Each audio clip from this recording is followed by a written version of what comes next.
Hello दोस्तों, आज स्वागत है आपका सीमा स्टडी क्लासेस में। आज हम पढ़ेंगे संज्ञा के बारे में। देख लेते हैं संज्ञा की परिभाषा। संज्ञा की परिभाषा क्या होती है? संज्ञा की परिभाषा है जिन शब्द से किसी व्यक्ति, वस्तु, स्थान, भाव भाव जीव का बोध हो, उसे हम संज्ञा कहते हैं। हम क्या कहते हैं? संज्ञा कहते हैं। आसान भाषा में जिसका नाम होता है उसे हम राम, सीता, स्कूल, खुशी। जैसे कि महात्मा गांधी, ये किसी का नाम है, व्यक्ति का नाम है। कुर्सी वस्तु है, कुर्सी जो है कुर्सी वस्तु के अंतर्गत आते हैं। कुर्सी वस्तु है। मंदिर जो है स्थान है, मंदिर क्या हमारी है? स्थान है, स्थान का नाम है। और भाव जो हमारी हंसी है, तो हंसी के अंतर्गत हमारा भाव आ जाता है। हंसी जो है हमारा भाव के अंतर्गत आ जाता है, हंसी। अब संज्ञा के भेद, संज्ञा के कितने भेद देते हैं? संज्ञा के 3 भेद देते हैं। संज्ञा के कितने भेद देते हैं? संज्ञा के 3 भेद देते हैं। हम तीनों देख लेते कौन कौन से होते हैं। संज्ञा के 3 भेद देते हैं। पहला होता है व्यक्तिवाचक। पहला क्या होता है?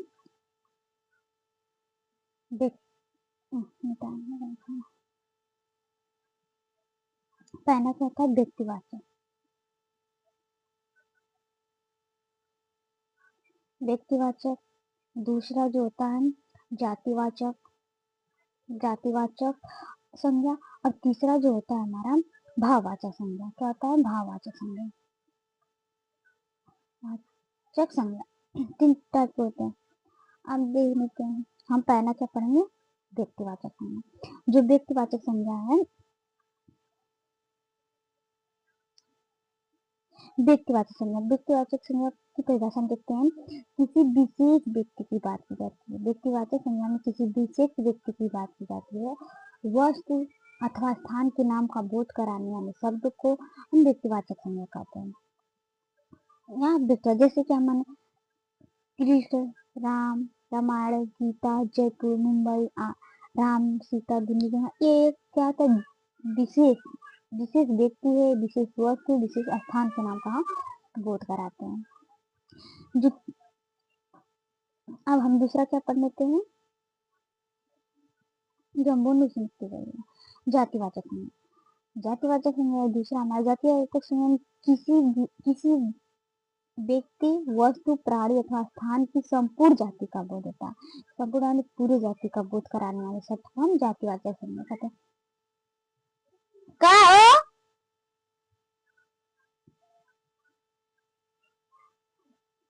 जातिवाचक संज्ञा कहते हैं। जैसे कि बच्चे, मनुष्य,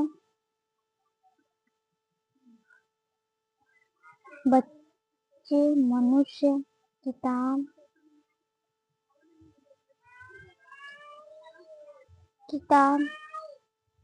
कदम, घोड़ा, तोता, मंदिर तथा घर, लड़का, शहर, नदी, पुस्तक आदि जो होते हैं, ये जातिवाचक संज्ञा के अंतर्गत आ जाते हैं। तीसरा पढ़ लेते हैं भाववाचक संज्ञा। भाववाचक संज्ञा जैसे कि भाव किसी व्यक्ति, वस्तु, किसी भी व्यक्ति की, मान चलिए किसी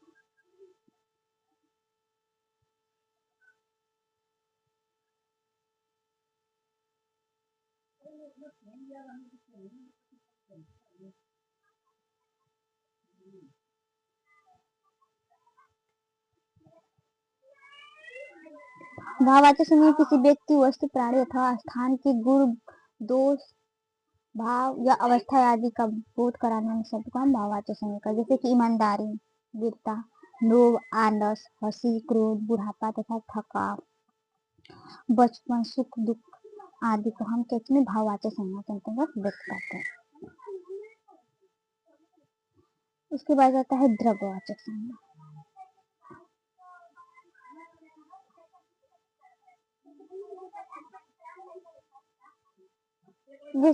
अब हम भाववाचक संज्ञा में भाववाचक संज्ञा के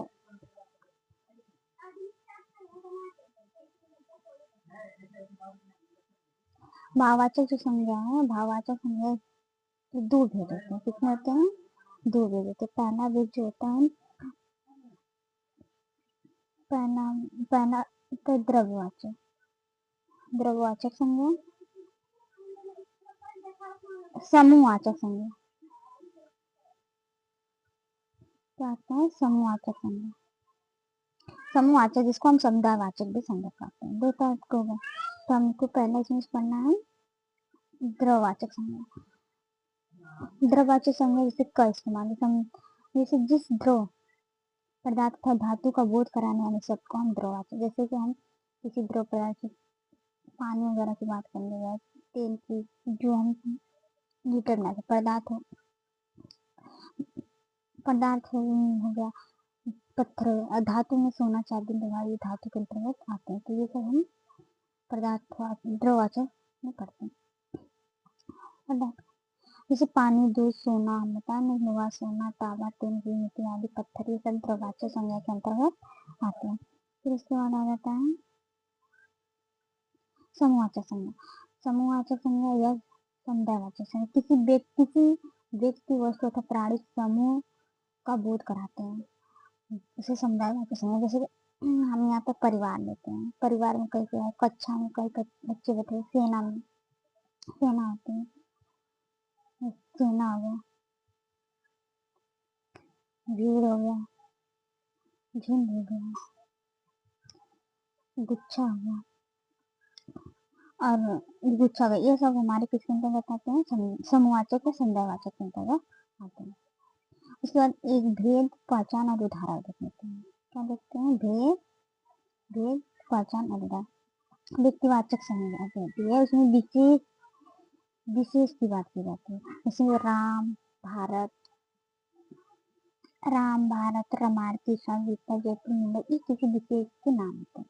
जातिवाचक संज्ञा में इसकी पहचान होती है सम्मान, कहते हैं सम्मान, संपूर्ण जिसको बोलते हैं। इसमें लड़का शहर हो गया, बच्चे, मनुष्य, किताब, कलम, घोड़ा। भाववाचक क्या होता है? भाव या गुण की बात की जाती है। जैसे खुश है, दुख है, ईमानदारी है, वीरता है, लोभ है, आदर्श है, हंसी है, ये सब किसके अंतर्गत आते हैं? भाव। फिर उसके बाद आता है भाववाचक के दो होते हैं, एक द्रव्यवाचक है, संज्ञावाचक, दो प्रकार के होते हैं। जो द्रव्यवाचक है तो इसमें पदार्थ की बात करते हैं, पानी, सोना, पत्थर, तेल, घी, ये सब आ जाते हैं द्रव्यवाचक। उसके बाद आता है समूहवाचक। समूहवाचक में जो समूह की बात की जाती है, भीड़ की बात है, भीड़ हो गया, सेना हो गया, कक्षा हो गया, या क्रांति जिसको बोलते हैं, और अगर झुंड हो गया, किसी फूल के गुच्छे की बात की जा रही है, सब हमारा समूहवाचक के अंतर्गत है। अब वाक्य प्रयोग करें, थोड़ा एग्जाम्पल इन सेंटेंस हैं। जैसे कि राम स्कूल जाता है, लड़का खेल रहा है, खुशी जीवन जी में जी रही है, जीवन में जी रही है, पानी जीवन का आधार है, भीड़ बहुत ज्यादा थी। भीड़ जिसमें है, ये हमारा समूहवाचक में आ जाएगा। क्या आता है? समूहवाचक संज्ञा, वाचक संज्ञा। पानी जो है द्रव्यवाचक संज्ञा, कैसे है? द्रव्यवाचक संज्ञा। जो हमारी खुशी है और भाववाचक संज्ञा, हमारे क्या भाव को व्यक्त कर रहा है, ये कौन से? भाववाचक। और लड़का जातिवाचक संज्ञा, एक क्या जाति की बात कर रहा है, जातिवाचक संज्ञा। राम जो है ये व्यक्तिवाचक संज्ञा, एक व्यक्ति का नाम है, इसको हम व्यक्तिवाचक संज्ञा कहेंगे।